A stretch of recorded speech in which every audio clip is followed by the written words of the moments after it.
Eh bien, bonsoir à tous les amis, on se retrouve pour le débrief de Paris Saint-Germain-Angers. Alors tout d'abord, avant de commencer le débrief du match, je tiens juste à tirer moi un gros coup de chapeau au FC Séville qui a éliminé Manchester United hier en Ligue des Champions, 0-0 au match aller à Séville, 2 buts à 1 hier à Manchester. Alors moi j'ai kiffé, parce que premièrement Manchester United c'est un club que j'aime pas trop depuis longtemps, et en plus de ça, parce que ça montre qu'il n'y a pas que le PSG qui dépense et qui se fait sortir. Et en plus de ça, c'était même pas face au Real, c'était face à Séville. Donc les gens qui critiquaient le PSG, oui, vous avez mis des millions, etc. Vous n'avez même pas éliminé en huitième de fin de Ligue Champion, haha, mort de rire. Euh, Comptez, s'il vous plaît, toutes les sommes mirobolantes dépensées par Manchester United depuis que Mourinho est à la tête du club pour se faire sortir en huitième par le FC Séville en plus. Mais là, on vous entend pas. Donc, ça fait marrer, quoi. Là, on vous entend pas, vous en parlez pas. Hein. Enfin bref, en plus de ça, ça confirme une chose que j'ai toujours dit. Pour ceux qui veulent voir Mourinho au PSG, par exemple, Mourinho, il a été fantastique à son époque, c'était le numéro 1 à l'époque, mais il est clairement rincé et dépassé. Voilà, le football évolue et les équipes s'habituent au jeu. Si on peut appeler ça du jeu, entre guillemets, parce que là, avec Manchester, il a touché le fond. Il n'y avait même pas de jeu, tu peux même pas appeler ça un jeu. Bref, les amis, c'est pas le sujet. C'était juste une petite parenthèse. Bravo au FC Séville, voilà. Doublé en plus de Ben Yedder. Alors lui, c'est pareil, Ben Yedder. Deschamps, Deschamps, c'est tellement un gros nigo qu'il va même pas te le mettre à la Coupe du Monde, il va même pas l'appeler et on va se taper l'autre pot de fleurs de Giroud en titulaire en neuf. Giroud qui va fanfaronner, qui va marquer contre l'Australie et tout dans la poule de pêcheurs de l'équipe de France. Mais une fois qu'il y aura une grosse équipe, une grosse nation en face, on ne verra plus. Voilà, comme c'était le cas à l'Euro où il a marqué avec l'Islande et face à l'Allemagne en finale face au Portugal, fantomatique le mec. Bref, le débrief. Alors pour commencer, déjà, moi j'étais même pas au courant que le PSG jouait cet après-midi. Alors paye ton supporter, les gars. Non, sérieusement, j'étais même pas au courant. C'est ce matin quand je me suis, enfin vers 14h, ouais, vers 13-14h quand je me suis connecté. Je vois quoi? Je vois Culture PSG, 14 mars, PSG Angers, 17h au Parc des Princes sur Canal. Là, j'étais choqué, je me suis dit, mais comment ça? Mais normalement, c'est une semaine de Ligue des Champions, il n'y a pas de match. J'étais même pas au courant. Moi, je pensais qu'on jouerait ce week-end face à Nice, mais je pensais pas qu'on allait jouer ce match qu'on allait jouer face à Angers ce soir. Donc après, j'ai été sur Canal, j'ai été vérifié, je me suis dit, ça se trouve, Culture PSG, ils ont couillé, ça arrive. Et non, en fait, non. C'est moi qui a couillé, je ne savais même pas qu'il y avait PSG Angers. C'est un match avancé de la 31e journée qu'il y a eu ce soir, à cause de la Coupe de la Ligue, qui sera donc juste après la pause et la trêve internationale, face à Monaco, qui sera en plein week-end de Ligue 1, donc ils ont avancé le match. Monaco, je ne sais pas pourquoi ils n'ont pas joué, peut-être aussi par rapport à la Coupe de France que le PSG va jouer, enfin bref. Donc il y avait ce match, et moi ce match, je vais le faire, parce que maintenant c'est une nouveauté, je vais recommencer mes tops et mes flops en fin de vidéo comme je faisais au début, et je vais ajouter aussi, comme un petit peu ils font à RMC dans l'after, les 3 points.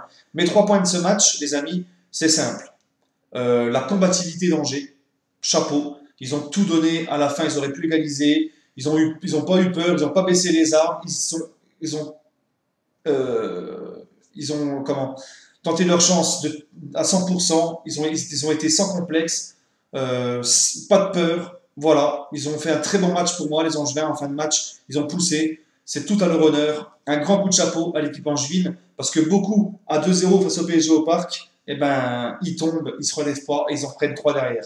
Donc un gros coup de chapeau aux Angevins qui auraient pu égaliser en fin de match, sans compter sur un très bon Kevin Trapp. Ensuite, mon deuxième point, Mbappé. Voilà, parce que Mbappé, son doublé, je l'ai trouvé moins chonchon, moins râleur, plus dans son match,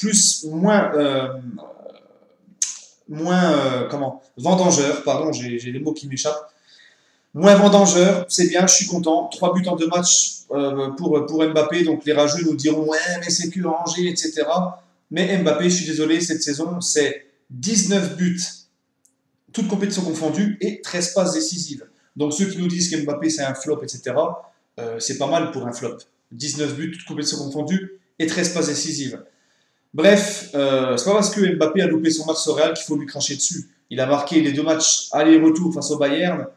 Il faut arrêter. C'est pas parce qu'il a loupé son match face au Real, les deux matchs face au Real, que tout est acheté sur Mbappé. Non, il est jeune et je pense qu'on oublie que le mec, il a quand même que 19 ans. 19 ans, c'est un bébé encore, c'est un gamin. C'est déjà exceptionnel. 19 ans, le mec, il a 19 buts, tout compétition confondue, 13 passes décisives. C'est quand même exceptionnel.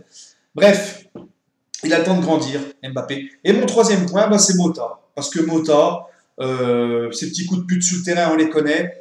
Mais il aurait pu vraiment, vraiment nous faire du mal, cette expulsion-là. Parce qu'on sentait à la fin, les Parisiens n'avaient plus de jus de jouer pratiquement 75 minutes à 10 contre 11 avec son geste où il essuie son crampon. Franchement, Mota, j'avais toujours dit, c'était l'année de trop pour lui. Ça se confirme, il a été nul à chier face au Real. Il est tout le temps blessé cette année. Et quand il joue, soit il est nul à chier, ou soit le mec, il se fait expulser comme un con en nous foutant dans la merde au bout d'un quart d'heure de jeu. Heureusement qu'en face, c'était pas Monaco ou l'Olympique Lyonnais ou l'OM. Hein, parce que heureusement que c'était que Angers. Parce qu'on a vu vraiment à la fin que les joueurs étaient rincés du côté du PSG. Donc Mota, il m'a saoulé. Voilà, je dis clairement, lui il fait partie de la clique qui va prendre sa retraite. Il va faire partie de la clique de ceux qui vont plus être là l'année prochaine. Et je vous le dis, même si je respecte énormément Mota, que c'était un sacré joueur et que, mis à part cette année, il a toujours été très bon au PSG. Je kiffe son jeu, comment il est, etc. Mais c'est bon, tant mieux qu'il parte. C'était l'année de trop. Voilà, maintenant, stop.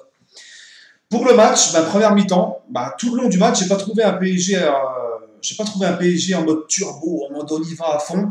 C'était un PSG en mode voilà les petits matchs du mercredi à 17h par des Princes pas remplis.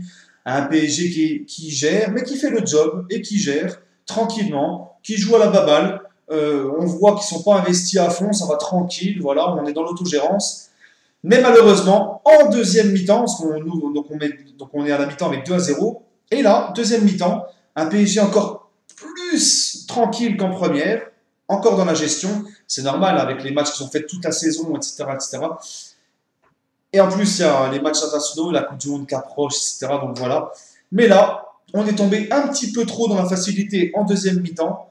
Et on se retrouve avec Angers qui réduit le score. Et là, Angers qui pousse. Et Kevin Trapp qui nous sort un super arrêt sur Toko et Gambi sur sa tête à 2 minutes de la fin, je crois. Et franchement, on aurait pu se faire du mal. Donc il y a aussi le fait que Mota a été expulsé. Ça s'est ressenti dans les jambes à la fin pour les joueurs. Bref, j'ai pas vu un énorme PSG. Ils ont fait le boulot, ils ont assuré.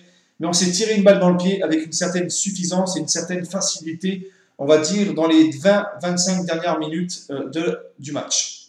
Voilà, on aurait dû plier le match, continuer à faire comme on fait d'habitude depuis tout le long de la saison, enchaîner les buts, etc. Mais attention, à 10 contre 11, c'est plus compliqué. Et en plus de ça, comme je l'ai dit, Angers a vraiment fait son match. Il n'y a rien à dire. Mes tops et mes flops. Alors mes tops, Draxler qui était très bon au milieu en relayeur avec Verratti. D'ailleurs, j'ai oublié de donner la compo, je vais le donner après. Verratti et Draxler, je les ai trouvés excellents en relayeur tous les deux ce soir. Dans mes tops aussi, Mbappé pour son doublé, il aurait pu mettre un triplé avec la barre transversale. Bien en jambes, percussion, dribble, vitesse, comme on aime, Mbappé comme on aime, voilà, le Mbappé qu'on aime, qui joue simple, qui se prend pas la tête, et qui joue avec son jeu, ses qualités, de jouer vite, d'avoir sa vitesse, de dribbler, et c'est comme ça qu'on l'aime. Ensuite, aussi dans mes tops, j'ai bien aimé l'entrée d'Nkunku, j'ai bien aimé l'entrée de Celso, et surtout dans mes tops, Kevin Trapp, parce qu'il nous sauve le match à la fin. Dans mes flops, Mota pour son rouge, voilà, je me suis exprimé sur ce sujet tout à l'heure, Mota pour son rouge. Ensuite, Daniel Alves, parce que franchement, Alves, je l'aime bien et tout, je respecte sa carrière.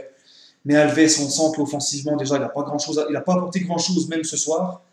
Et défensivement, il était à la rue. Je ne sais même pas s'il a récupéré un ballon ce soir. Et encore dans mes flops, Cavani, parce que Cavani, il marque moins. Cavani a moins d'occasions. Là, on ne peut pas dire Neymar ne fait pas de passe ou quoi. Il a moins d'occasions, il est moins. Voilà. Est-ce qu'il a la tête ailleurs? Parce que vous connaissez les rumeurs autour de Cavani, hein, comme quoi il veut quitter le PSG, car il se sent plus à l'aise au sein du PSG. Donc, est-ce que ça commence à travailler dans sa tête? En tout cas, il est beaucoup moins impressionnant que les 6 premiers mois de la saison, enfin, on va dire de septembre, enfin de août à janvier, de août à décembre. Depuis janvier, c'est plus même Cavani, mais bon, attention, je ne dis pas que c'est une pipe. Mais il a régressé, et dans ce match, je ne l'ai pas trouvé très bon. Di Maria, c'est pareil, je ne l'ai pas trouvé exceptionnel dans ce match. Voilà. Et Kurzawa, je voulais le mettre dans mes flops, mais à la fin, il nous sauve un but le joueur angevin, je ne sais pas si vous avez vu, il fait un contrôle de la poitrine, il allait faire une reprise de volée devant trappe tout seul, et là le Kurz il arrive, il tend son pied, et il enlève le ballon. Alors juste pour ça, il nous a sauvé sur ce coup-là, j'ai pas envie de mettre dans les flops. Mais sinon, un Kurzawa, bah, comme d'habitude, qui apporte rien offensivement, défensivement c'est fébrile. Quand lui et Alves sur les côtés, ils se régalent les Angevins. Bref, sur ce les amis, oui, puis aussi en défense, la paire Kimpembe, Thiago Silva au top. Bon, la composition d'équipe, je vais la donner vite fait avant de finir les amis. Trapp au cage, Alves, Kurzawa sur les côtés, Kimpembe, Thiago Silva en défense centrale, Mota en 6 pour 15 minutes seulement, relayeur, pardon, Draxler, Verratti, devant, Di Maria, Mbappé, Cavani, les entrants, Lo Celso, Nkunku, Rabiot, les sortants, Di Maria, Cavani, et l'autre rentrant à la place de Nkunku, bon, je ne sais même plus c'est qui est sorti. Franchement, vous m'excuserez, mais voilà. Sur ce, les amis, je vous souhaite une agréable soirée et allez Paris.